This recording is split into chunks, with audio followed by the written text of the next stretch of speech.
सत्संग इस कलयुग में एक ऐसा सहारा है जो डूबते हुए को नाव मिल जाए उससे भी बढ़िया तरीका है। आम कहा जाता है डूबते हुए को तिनके का सहारा, पर अगर नाव ही मिल जाए तो पूछिए मत। तो उसी तरह इस कलयुग में डूबते हुए जीवों को, तड़फते हुए जीवों को बचाने के लिए, राहत पहुंचाने के लिए राम का नाम एक जहाज है जो उन डूबते हुए, उन तड़फते हुए जीवों का आधार है। और कोई उस नाम का जाप करे, सुमरन करे, फिर तो कहना ही क्या है। सो उस परम पिता परमात्मा के नाम का जाप हमेशा आप करते रहो, कहीं गुमराह ना हो जाओ, कहीं आलस्य में ना पड़ जाओ, कहीं भूल ना जाओ परमपिता परमात्मा को। इसलिए संत पीर फकीर सत्संग लगाते हैं, और जो सत्संग सुन के अमल करते हैं उनके तो अंदर बाहर कोई कमी रहती ही नहीं। उनके भाग्य नसीब वाकई बुरे होते हैं जो सत्संग सुनते सुनते भी बुरे कर्मों की तरफ चल पड़ते हैं। एक अनजान आदमी है, जंगल में भटक गया और उस भटकते हुए को एक रास्ता सूझा। उसे नहीं पता वो रास्ता कैसा है, उसे नहीं मालूम वो रास्ता कैसा है। बुद्धि विवेक का काम लेता तो पता चलता, पर उसने आप देखा ना ताप उस रास्ते पे निकल पड़ा। उस रास्ते में जंगली जानवर हैं, उस रास्ते में दलदल है, जान बचाएगा तो कैसे, बहुत ही मुश्किल है। वो लुट जाता है डाकुओं के हाथों, घायल हो जाता है पशुओं के हाथों, और फंस के रह जाता है दलदल में। लेकिन एक पूरे जंगल का जानकार है, उसे पता है शॉर्टकट रास्ता कौन सा है।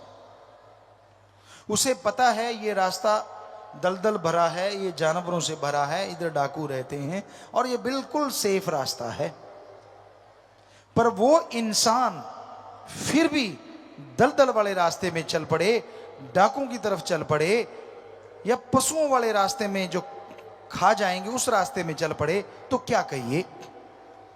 ऐसे ही सत्संगी होते हैं, जो सत्संग सुनते हैं, नाम लेवा होते हैं। जब वो ऐसे जंगली रास्तों पे निकल पड़ते हैं तो फिर दद्दा दोष ना काहू दीजै, दोष कर्मा अपनिया, जो मैं किया सो मैं पाया, दोष ना दीजै आवर्जन। आप तो जानकार हो,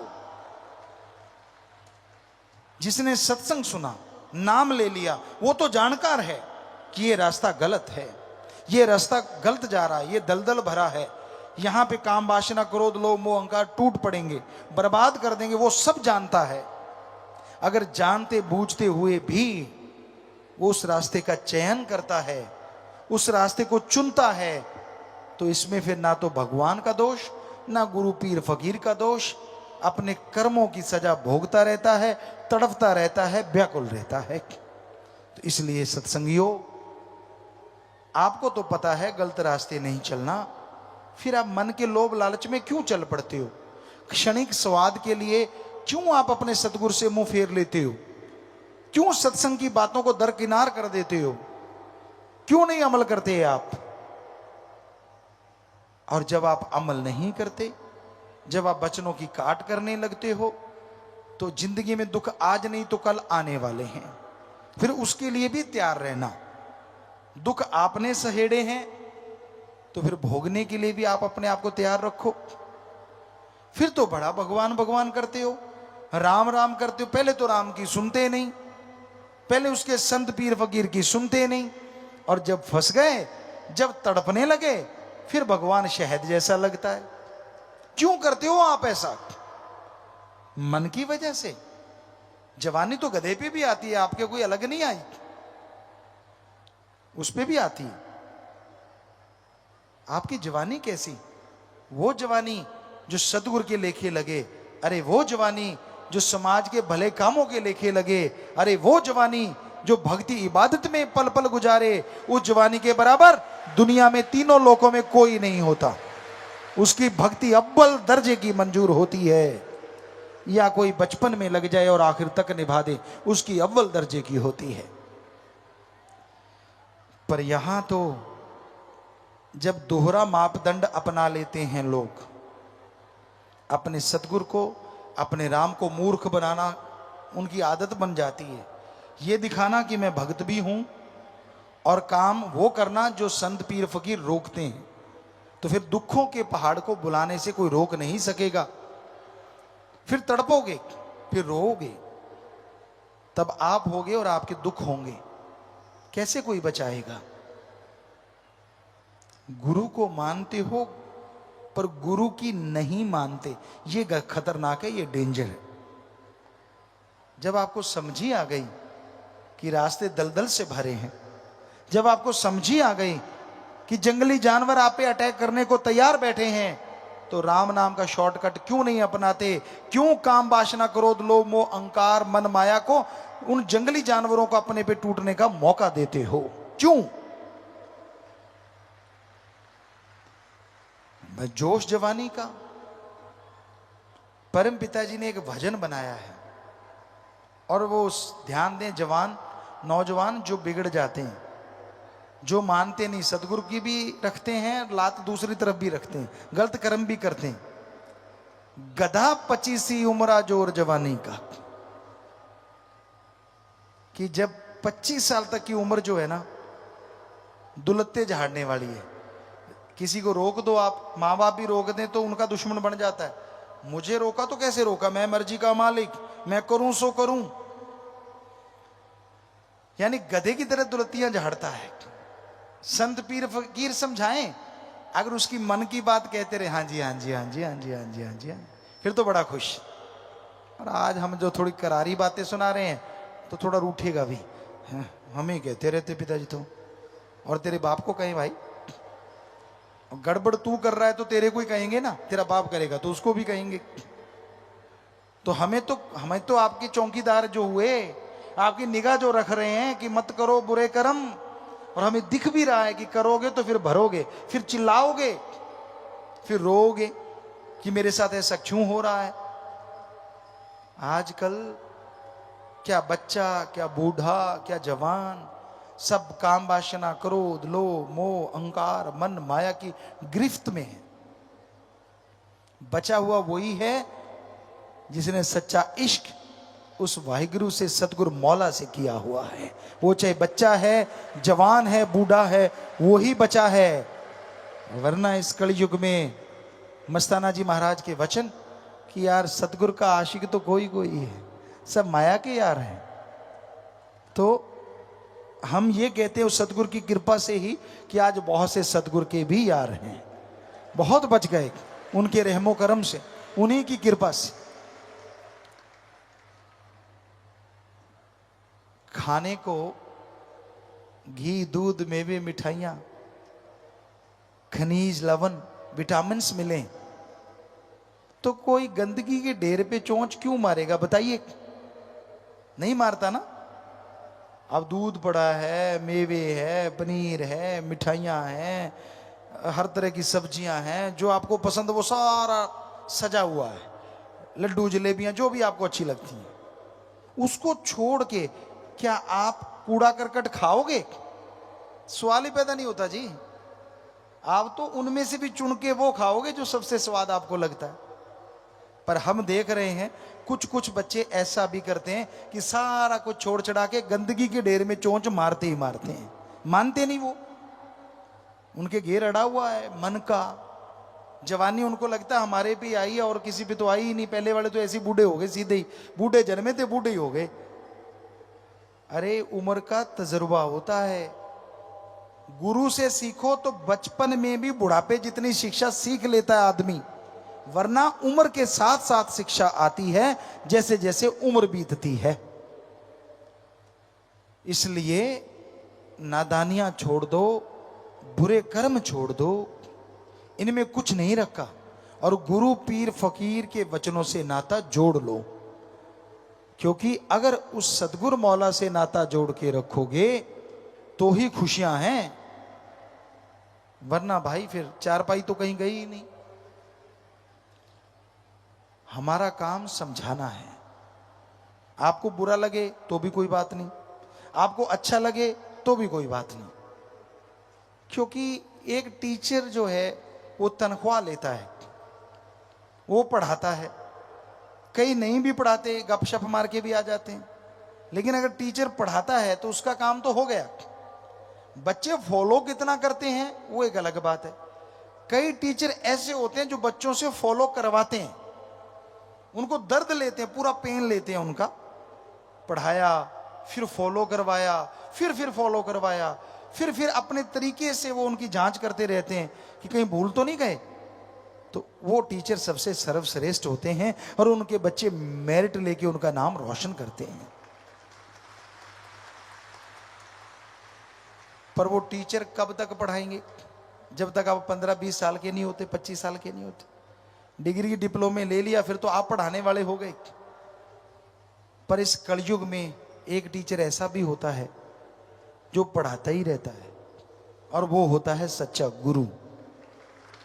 उसके लिए शिष्य बड़ा ही नहीं होता, छोटा ही छोटा, छोटा ही छोटा, छोटा ही छोटा रहता है।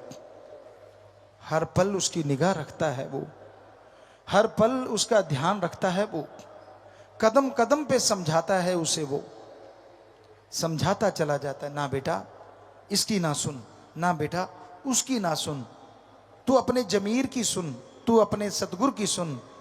सतगुरु और जमीर की सुनेगा तो तेरी तकदीर बनेगी, दुनिया की सुनेगा तो बनी हुई तकदीर का बेड़ा गर्क हो जाएगा। मन हावी होता है, किस पे नहीं होता? आदमी तो आदमी है, लेकिन सतगुरु की जो मान ले वो भी भाग्यशाली होता है, वो भी भागों वाला होता है। जो मान के अमल कर लेता है, चाहे कुछ भी क्यों ना हो, फिर भी मालिक उस पे रहमो करम बरसाता रहता है। तो इसलिए मौसम बदले ना बदले, उसमें ठंडक आए ना आए, हे भक्तजनों, हे प्रेमियों, हे मालिक के प्यारों, अगर सतगुरु पीर फकीर पे दृढ़ यकीन रखोगे, नाम का सुमरन करोगे, सेवा करते रहोगे, परहित परमार्थ में तन मन धन से लगे रहोगे, तो यकीनन यकीनन आपके तो मौसम बहार ही रहेगा, यहां भी और अगले जहान में भी। किसी के पतझड़ आए तो आए, क्या करें, उसके कर्म। पर जिसने दृढ़ यकीन कर लिया, दृढ़ विश्वास रखा, उसके कभी पतझड़ नहीं आता, उसके तो बहारें छाई रहती हैं। देखने वाले बल्कि हैरान होते रहते हैं, यार कल ये ऐसा था, आज ऐसा होगा, यार ये कहां से कहां पहुंच गया, कैसे? पर कावां दे आके टगे नहीं मरदे। अगर वो आपकी निंदा करते हैं, आपसे जलते हैं, तो आप मत जलो, आप मत निंदा करो। उनके जलने से, उनकी निंदा करने से आपके और कर्म कट जाएंगे और आप माला माल होते चले जाओगे। कोई नजर नुजर नहीं लगती सत्संगियों को, ना बुरी नजर लगे ना अच्छी। मालिक की अच्छी नजरी सदैव उन पे छाई रहती है। ना उन्हें दुख आता है ना सुख। आप सोचेंगे दुख सुख ही नहीं आता तो क्या फायदा, सुख तो आना चाहिए, नहीं, उन्हें परमानंदी रहता है। सुख का पता तब लगता है जब दुख आए। आप में से सारे साथ संगत बैठी है, जब नजला जुकाम लग जाता है, बेहद ज्यादा पानी बह रहा है, सिर दर्द है, कोई अच्छा नहीं लगता, खाना भी फीका फीका, सब कुछ अजीबोगरीब, ये है दुख। और फिर जब आप बिल्कुल ठीक हो जाते हैं तब पता लगता हाँ आराम आ गया, तो वो है सुख। यानी अगर जुकाम लगा तभी पता चला ना सुख क्या है, वरना तो दुख का पता ही नहीं। तो इसलिए सत्संगी जो होते हैं, मालिक से प्यार करते हैं, सुख दुख नहीं आता, वहां तो परमानंद ही रहता है, तमीज ही नहीं रहती, खुशियां ही खुशियां, खुशियां ही खुशियां। यही सचखंड है, यही निजधाम में होता है। पर दृढ़ यकीन चाहिए, सेवा सुमरण चाहिए, जितना का कर सको। और सत्संग सुनो, क्योंकि सत्संग सुने बिना आदमी काबू में नहीं रहता, उसका मन काबू नहीं रहता, इंद्रियां काबू नहीं रहती। जैसा करो संग वैसा चढ़े रंग। बनी बनाई भक्ति को गुल करने वाले घूम रहे हैं चारों तरफ। आपके चेहरे पे थोड़ा नूर आता है भक्ति का। जब आपके प्यार का सुरूर आप पे छाने लगता है, तब तक कोई ना कोई ऐसा संग आप कर बैठते हैं जो आपकी उस भक्ति के रंग को फीका कर देता है, और सत्संग में बैठे बैठे नींद में खो जाते हैं आप। कहां मस्ती मानने वाले, कहां नजारे लेने वाले हर शब्द के। क्यों आप डुला देते हो सब कुछ, थोड़ी सी देर में करी कराई भक्ति को खत्म करवा लेते हो। इसलिए किसी की सुनो ना, सुननी है गुरु पीर फकीर की सुनो। वो आपका कभी बुरा सोचते नहीं, करना तो बहुत दूर की बात है। उनकी बात आपको कड़वी लग सकती है, कई बार हजम नहीं होती, ऐसा भी हो जाता है, लेकिन वो बदहजमी भी जन्मों जन्मों की बदहजमी को खत्म कर देती है। कई ऐसे होते हैं थोड़ी तकरार करने के बाद मान लेते हैं, लड़ते रहेंगे, नहीं पिताजी ने ऐसा मुझे कहा, उसको कहा, फलां को कहा, लास्ट में कर करा के कहते नहीं कहा तो सही ना। वो भी बच जाते हैं, उनको भी खुशियां मिल ही जाती हैं। और कई होते हैं कि पहली बार में ही मान जाते कि हाँ भाई जो पीर मेरा कह रहा है वो झूठ कह ही नहीं सकता, गलत कह ही नहीं सकता। मेरे में लाख कमी हो सकती है पर उसमें कमी हो नहीं सकती। उनका दायरा फिर खुशियों का बहुत बड़ा हो जाता है। अब दायरा आपके हाथ में है, आपने कितना बनाया हुआ है।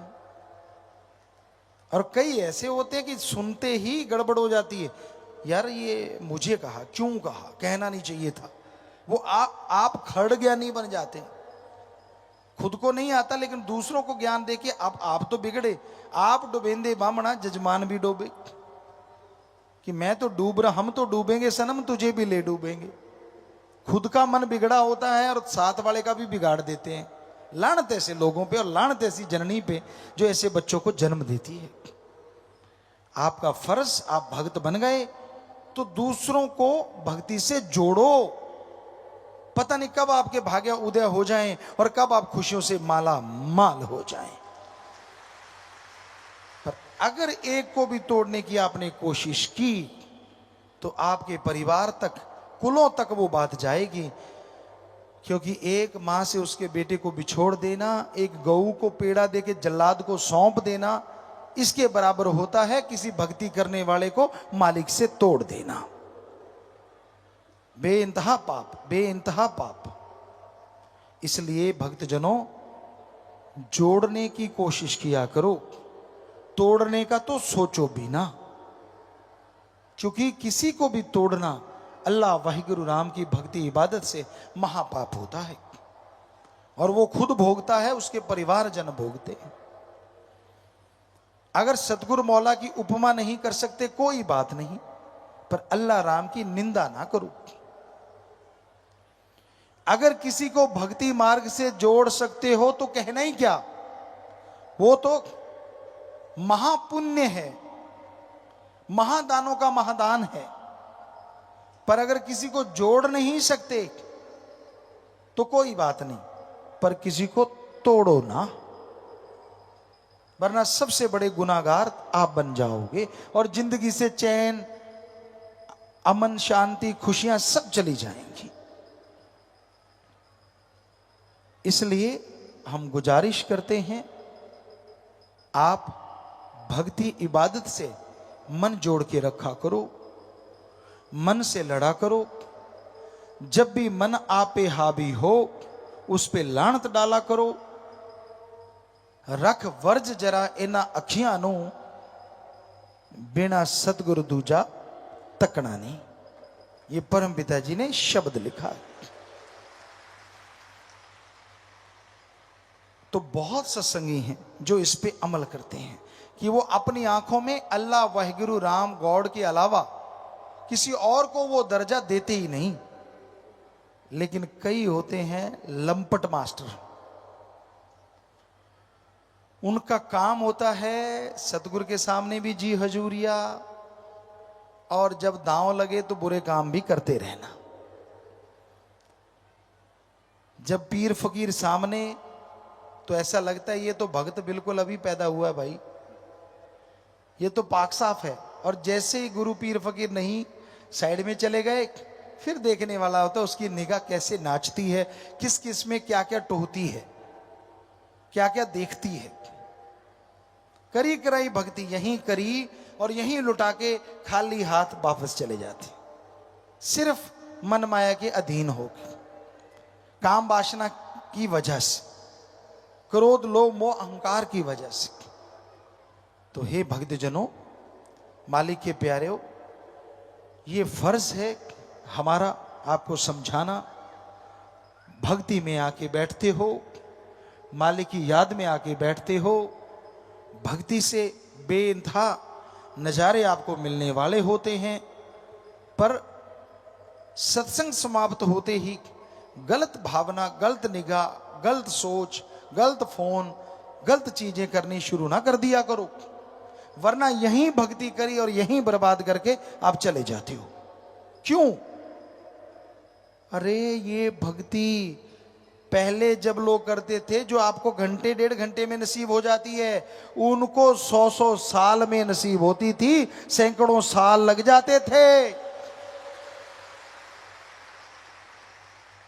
पर उनके गवाने में टाइम लगता था, आपके गवाने में टाइम नहीं।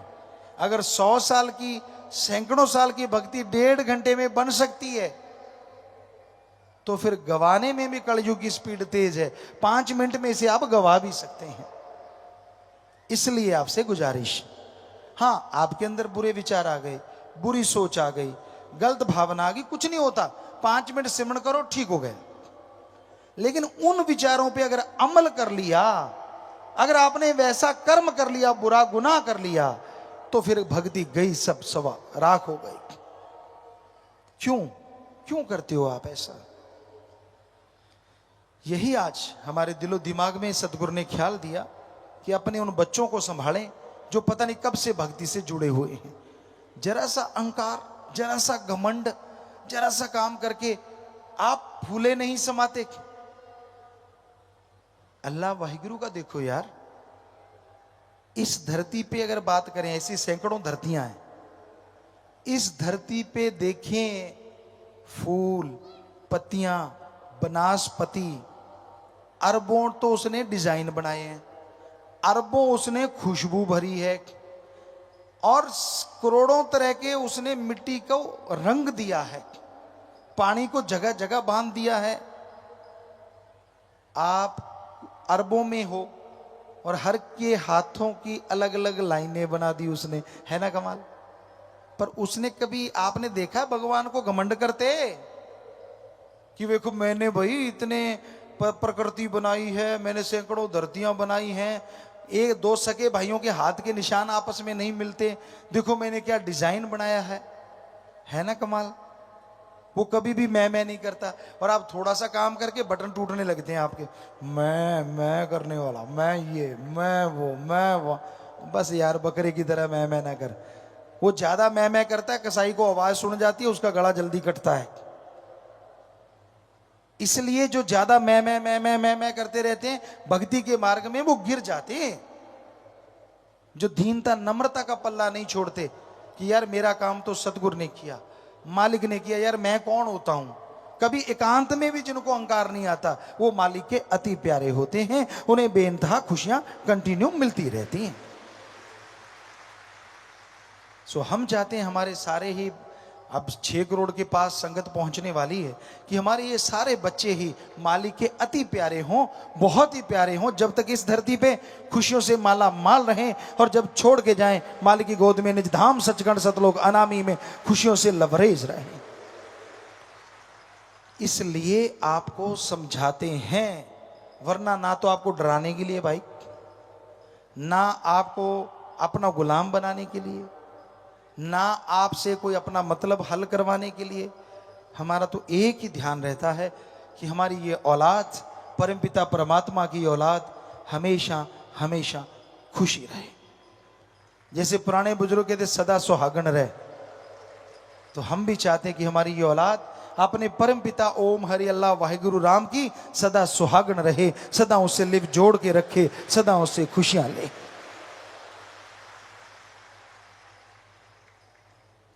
तो मन की कुचर बिंदी से बचा करो, ना किया करो चतर चलाकियां। वो सब कुछ एडा भोला खसम नहीं जिहड़ा मगर चलित्र ना जाने। ਇਹਦੇ घर विच ਉਹੀ ਉਹ बस सकती जिहड़ी सब चतराइयां भुल जावे। इतना भोला कहाँ है भगवान। आप इतने चतुर चलाक हैं। दुनिया का सबसे चतुर आदमी संतों को छोड़ के, सिर्फ संत को छोड़ के, दुनिया का कितना भी चतुर चलाक आदमी है, मालिक के दिए 100% दिमाग में से वो सिर्फ और सिर्फ 5 से 10% ही यूज कर रहा है। 90% तो पैक हुआ पड़ा है। उसी में मैथमेटिक्स आ गया, उसी में कंप्यूटर साइंस आ गई, चाहे वो सुपर कंप्यूटर बन गया, कुछ भी, वो 5-10% में सब कुछ बन चुका है। 90% तो वैसे ही पड़ा है। एक संत को छोड़ के, एक भक्त को छोड़ के, वो इसका दर्जा कितना भी बढ़ा सकता है। रामायण काल में कई साइंटिस्ट या जिनकी साइंस में रुचि है उनके लिए हम बताना चाहते हैं। यह माना जाता है कि आदमी 5 से 10% दिमाग को यूज करता है। कई साइंटिस्ट कहते हैं जी जब से दुनिया बनी अब तक 1-2% ही यूज किया है दिमाग। चलो हमने 5-10 कह दिया, तो क्या इससे ज्यादा भी किसी ने यूज किया? साइंस तो कहती है नहीं, पर संत कहते हैं हाँ किया। रामायण काल में राम ने तो कितना यूज किया वो तो कहने क्या है, वो तो अवतार थे। रावण ने भी इस माइंड को आज से दुगना तिगुना 4 गुना तक यूज किया। सफल क्लोन ज्ञाता बना। 1 लाख बेटे उसने क्लोन से बनाए थे। साइंस की बात करें, चंद्रमा की रोशनी से भोजन बनाना, सूरज की से तो अब बनाते हैं, आज भी बना लेते हैं। जब चाहे बरसात करवा लेना, चाहे तो दिन को रात बना देना और रात में दिन जैसा उजाला पैदा कर देना, ये उसके लिए बाएं हाथ का काम था। सोच के देखो तब दिमाग का कितना इस्तेमाल किया होगा। वो ऑलराउंडर टाइप था। चारों वेदों के टीका टिप्पणी उनको पढ़ के उसको पंडित कहा जाता था। रावण पंडित, सफल राजनीतिज्ञ था, जबरदस्त था। तो उस जमाने में जहाज थे उसके पास, जहाज, रॉकेट जो चंद्रमा पे चला जाता था, कहीं भी पहुंच जाता था वो। और हैरानी ये है कि उसके जहाज और उसके रॉकेट साउंडलेस थे, आवाज नहीं आती थी उनमें, धुआं नहीं निकलता था। है ना कमाल। फिर तो मानेंगे ना आप कि उन्होंने उसका दिमाग आज से 3-4 गुना ज्यादा यानी 30-40% उसने अपने दिमाग का इस्तेमाल किया था और उसमें इतना कुछ बना दिया उसने। कोई 100% कर ले फिर तो आप तो सोच ही नहीं सकते। ये तो कोई संत पीर पैगंबर ऋषि मुनि अवतार ही ऐसा करता है। पर आप रावण से तो ज्यादा कर ही सकते हैं ना, वो भी तो इंसान था। पर आप तो खोए हुए हैं जीभा के स्वाद में, इंद्रियों के भोग विलास के स्वाद में। खा लिया पी लिया, सुबह जाके बोतल उठाई, काम खत्म। सारे दिन का रिजल्ट सुबह निकाल के खत्म, फिर से भरना शुरू, अगले दिन फिर खत्म। यहां तक सीमित है। पैसे के लिए ठगी, बेईमानी, भ्रष्टाचार, लोभ लालच, ये खोपड़ा पैसों में ही घूमता रहता है। ऐसे कमा लूं, ऐसे कमा लूं, उसकी जेब काटूं, इसकी काटूं। या ये दिमाग में चलता है काम वासना। किसी ने कह दिया तू बड़ा सुंदर है, तो ऐसे लगता है शीशे में जाके उसको लगता है मेरा रंग रूप ही बदल गया हो। देख लो, आप सोच के देखो, कभी ना कभी आपके साथ बीती होगी कि किसी ने कह दिया वाह यार कमाल लग रहे हो, शीशे में जाके देखा हाँ यार वाकई। बोलो शीशा नहीं बदला, आपका दिमाग बदल गया। शीशा तो थोड़ा सही दिखा रहा है, पर आपको दिख वो रहा है जो आपके माइंड में बैठ गया। मन दिखाता हाँ। 2-4 दिन के बाद जब उसकी बूंग सी उतरती है, देखते यार वही धोबड़ा सेम, कोई फर्क ही नहीं पड़ा। तो ये आप तो इसी में खोए हुए हो। वहां तक पहुंचने के लिए तो साधना करनी पड़ती है भाई। सुमरन करो, अपने मन को साधो, आत्मा को साधो, फिर जाके वो अव्वल दर्जा मिलता है। फिर आपका दिमाग बढ़ता चला जाता है और आपकी खुशियां और संसारिक ज्ञान जिससे सबका भला हो बढ़ता ही चला जाता है। तो इस भ्रम में कोई मत रहे कि उनका दिमाग ज्यादा चलता है। आप 5-10% में ही सीमित हो, इससे ज्यादा नहीं। हाँ, ज्यादा आपका चलता है ठगी, बेईमानी, बुरे कर्म करने में, जो आप पता नहीं चलने देते। सबके बीच में रहते हो, कब दांव चला जाते हो किसी को पता ही नहीं चलता। तब आप अपने आप को खोजते हैं, क्या है ना कमाल। अजीब सी आपकी भाषा होती है, अजीब से आपका फेस होता है, राक्षसी भावना होती है आपकी। क्यों? मेरे जितना कौन होशियार, मैंने तो पता ही नहीं चलने दिया। और आपके मन में गुरु लड्डू फूट रहे होते हैं और आप भूल जाते हैं ये आप गुनाह कर रहे हैं, बुरे कर्म कर रहे हैं। इससे कोई खुशी खाशी नहीं मिल रही, बल्कि बर्बादी की तरफ जा रहे हैं आप। तो भाई, अपने अंदर की बुरी सोच को अगर छोड़ना है, सुमरन करो और उन सोचों पे अमल ना करो। सोचे आ गई कोई बात नहीं, चलते रहते हैं विचार, सिमरन कर लो 5 मिनट भी। 5 मिनट तो बहुत ही कम है ना टाइम, उसी में आपका सारा ठीक हो जाएगा और आपके पाप गुनाह धुल जाएंगे, जो सोच के हैं, जो विचारों के हैं। तो इसलिए सत्संग में आना जरूरी है। सत्संग में जब आओगे तो नई नई चीजें, नई नई खुशियां लेके जाओगे और उन खुशियों से ही आप अपने जीवन मार्ग को और अच्छा बना पाओगे। एक अच्छी सी संतुष्टि दिल में हो, आत्मा खिली हो, सतगुरु के काम में आप दिन रात बिजी हो, यानी उस राम के काम में, तो फिर वो राम आपके कामों में बिजी रहेगा हर टाइम।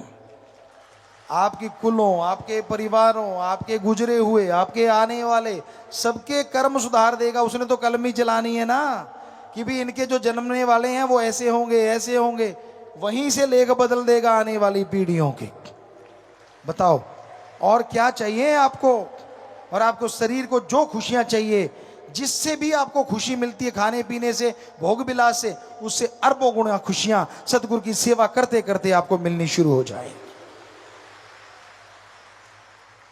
तो दृढ़ यकीन रखो, सेवा सिमरन में ध्यान लगा के रखो, मन से, मन की खाट हमेशा खड़ी रखो कि मन तेरी नहीं सुननी। कभी कभी लोभ लालच में आप पड़ जाते हो, मन के ख्यालों में बह जाते हो। मन के ख्यालों में परम पिता जी ने वचने, दिन जाए रहना जाए रे। बड़ी आप स्कीम लड़ाते हो, बड़ी योजनाएं बनाते हो, हमें हंसी आ जाती है जब कोई योजना बना के हमारे सामने से गुजरता है। वाह यार, क्या योजना बनाई है, फुल प्रूफ। पर मालिक के सामने तो leak proof, totally leak proof, full proof बनती ही नहीं। बड़ी हैरानी होती है जब वो हमें कहते हैं हाँ नहीं नहीं आप जो कहो यार ये क्या है। हम भी वैसे ही करते हैं, हाँ ठीक है बेटा। भी जब तू हमें बुद्धू बना रहा, हम क्या करें। पर सत्संग में हम ऐसा नहीं कर पाते। सत्संग में हम सारी बोल देते हैं जो होती है, जो आप सुन ही रहे हो, वो भी सुन रहे होंगे जो फुल प्रूफ लेके घूम रहे हैं। समझदार को इशारा काफी है। हाँ, अकेला होता तो तब हम भी, वो हमें यूं कर जाते हैं, हम भी कर देते हैं। हम क्या करें, जो हमारे सामने आके फिर पूरा ऊं करते हैं तो फिर हम भी पूरा ऊं ही करवाते हैं मालिक से कि जब इसने सब तौबा ही कर दी, घुटना ही टेक दिया, तो मालिक इस घुटने को मजबूत कर दे, सारी दुनिया में ये खुशियां लेके उड़ता फिरे, माला माल होता फिरे। तो ये तो बेटा जैसा आपकी भावना, ऐसे तो नहीं कहा राम जरो के बैठ के सबका मुजरा ले, जैसी जिसकी भावना तैसा ही फल दे। तो भक्तजनों, नेक विचार रखा करो, भले विचार रखा करो, सच बोलो। भागों वाला है वो इंसान जिसको पीर फकीर के सामने अपनी बात रखने का मौका मिलता है, अपने गुनाह कबूल करने का मौका मिलता है। इससे भाग्यशाली वो हो नहीं सकता। फिर भी अगर भाग्य का फायदा नहीं उठाया तो निर्भागी तो वो बनेगा ही। अपने अभाग्यशाली समय में वो जिएगा ही। भाग्यशाली है अगर वो तुरंत अपने आप को साफ करवा ले, अपने गुनाह माफ करवा ले, तो उस जैसा सुखी फिर इंसान दूसरा कोई हो नहीं सकता।